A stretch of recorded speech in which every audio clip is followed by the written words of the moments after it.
Ever wondered how someone got labeled as a witch in medieval times? Could you have been accused? Would you have survived the trials?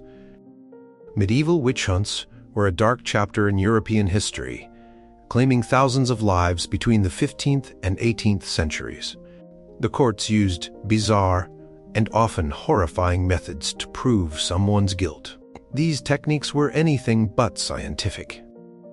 Yet they sealed the fates of countless accused witches. Number 5. The witch's mark. Did you know your body could betray you in medieval witch trials? That's right. Just having the wrong kind of mole could send you to your death. Witch hunters believed that the devil marked his followers with special signs on their bodies. These witches' marks could be moles, birthmarks, scars, or even extra nipples that were thought to feed familiar spirits or demons. Professional prickers would examine the accused's body, often in humiliating public displays, searching for these marks. The most damning evidence was any spot that didn't bleed when pricked with a pin or didn't cause pain when pierced. Of course, we now know that certain parts of the body naturally have less sensation, and nervousness can temporarily reduce bleeding. But back then, an insensitive mark was considered definitive proof of a pact with the devil. Agnes Sampson, a Scottish midwife accused of witchcraft in 1591, was subjected to a full body search where examiners discovered a devil's mark on her private parts. This evidence, along with a confession extracted under torture, led to her execution by strangulation and burning. Sometimes, witch hunters would shave the accused's entire body to search for hidden marks. The process was deliberately humiliating and invasive. In some cases, people were kept naked and awake for days while being examined repeatedly. Any unusual mark could be interpreted as demonic, especially if it appeared in a hidden location. What's particularly disturbing is how easy it was to find such marks. A natural insensitivity to pain, a birthmark in an unfortunate location, or even a simple mole could be interpreted as evidence of witchcraft. In an age before medical understanding of skin conditions, ordinary physical variations became proof of supernatural evil. Number 4. The swimming test. Trial by water. Have you ever heard that witches float? This bizarre belief led to one of the most infamous witch trial methods, the swimming test, also known as ducking or trial by water. This test involved binding the accused's hands and feet and lowering them into a body of water. The logic, if you can call it that, was based on the idea that water being pure would reject those who had renounced their baptism by consorting with the devil. If the person floated, they were declared guilty of witchcraft.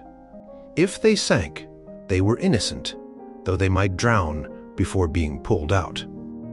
It was a classic lose-lose situation.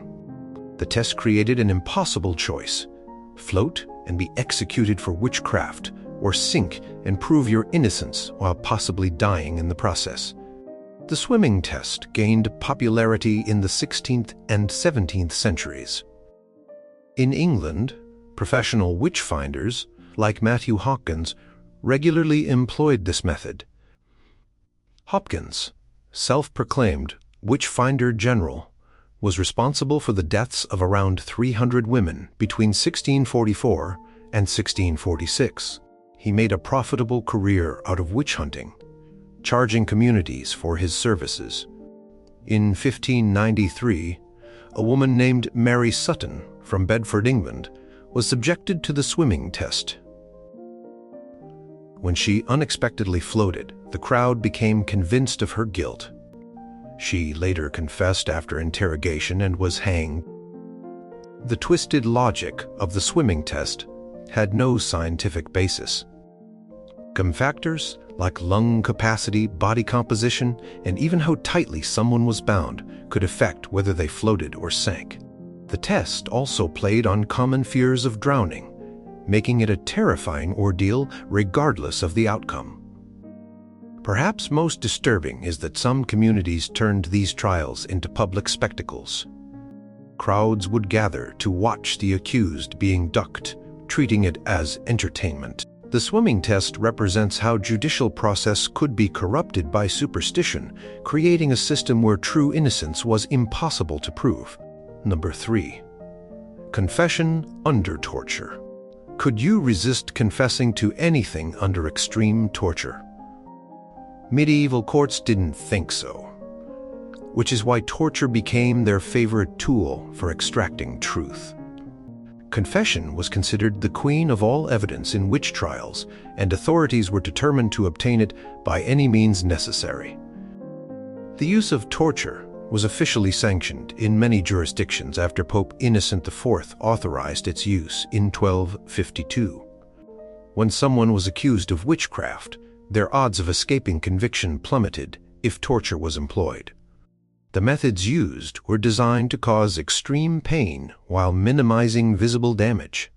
Sleep deprivation was common, with accused witches being kept awake for days on end until they hallucinated. Thumb screws crushed fingers, and leg screws did the same to the lower extremities. The strappado involved tying the accused's hands behind their back and suspending them from the ceiling, often dislocating shoulders. In Germany, accused witches might face the witch chair, a metal seat covered in spikes that was sometimes heated from below. The pair of anguish was an expandable metal device inserted into bodily orifices and then gradually opened. These tortures caused unbearable pain without necessarily leaving external marks. Johannes Junius, the Burmeister, mayor of Bamberg, Germany, was tortured in 1628 until he confessed to witchcraft. He managed to smuggle a letter to his daughter from prison writing, "It is all falsehood and invention. So help me God, they never cease the torture until one says something." What's particularly chilling is that once torture began, it rarely ended in anything but confession. The accused would eventually say whatever their tormentors wanted to hear, often implicating others in the process. This created a snowball effect, with one confession leading to multiple new accusations and arrests.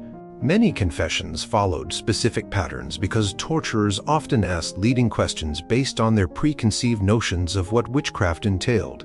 Confession narratives frequently included elements like flying to Sabbaths, kissing the devil's rear end, or harming livestock, regardless of the accused's original alleged crimes.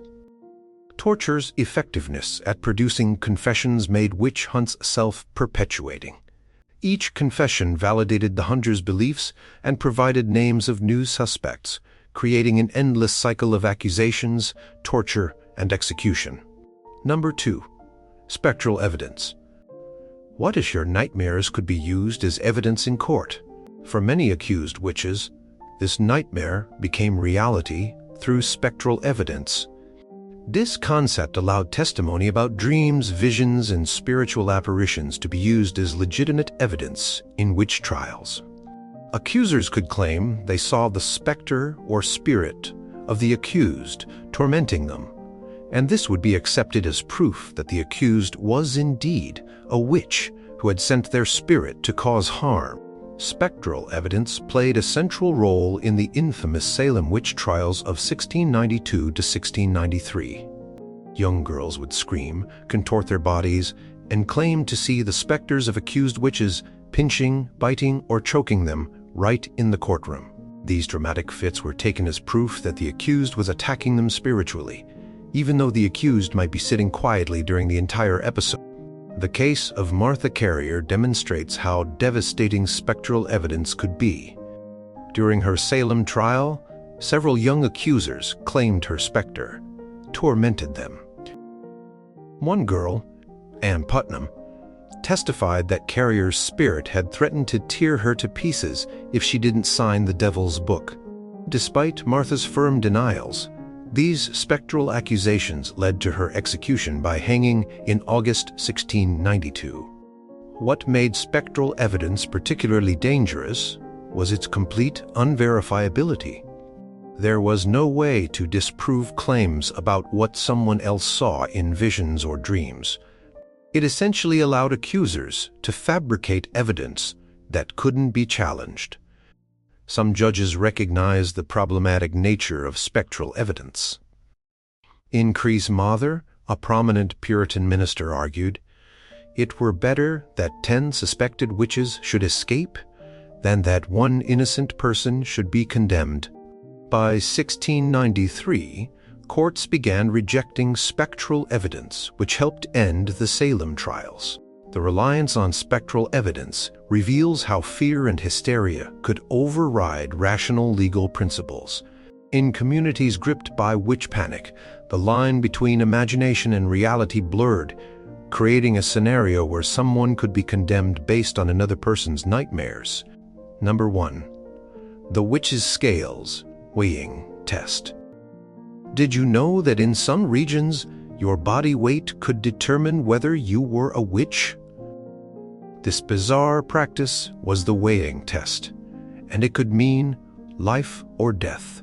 The witches' scales were based on the superstition that witches were unnaturally light enough to fly on broomsticks. In places like the Netherlands, special scales were constructed in town squares specifically for weighing suspected witches. A normal weight would indicate innocence, while being too light would suggest supernatural powers.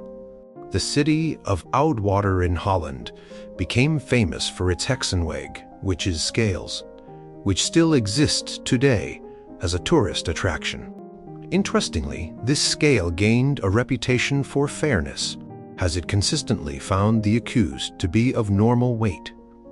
People traveled from distant regions to be weighed at Oudwater, hoping to obtain a certificate declaring their normal weight to protect against accusations.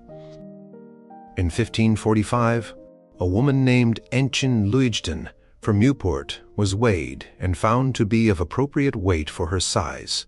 She received a certificate stating she was a person of flesh and blood and not hollow or light. This document helped her escape persecution in her hometown. The weighing test, while still based on superstition, was actually one of the more humane methods of witch testing. Unlike other tests designed to virtually ensure guilt, the scales could provide a path to proven innocence, especially if the scales were fairly operated. What's fascinating about the weighing test is how it attempted to apply pseudoscientific measurement to supernatural claims. It represents an early, albeit misguided, attempt to bring objectivity to witch trials. The idea that supernatural properties could be measured and quantified shows the complex mixture of emerging scientific thinking with deep-rooted superstitions. In some ways, the witches' scales exemplify the contradictions of the witch trial era.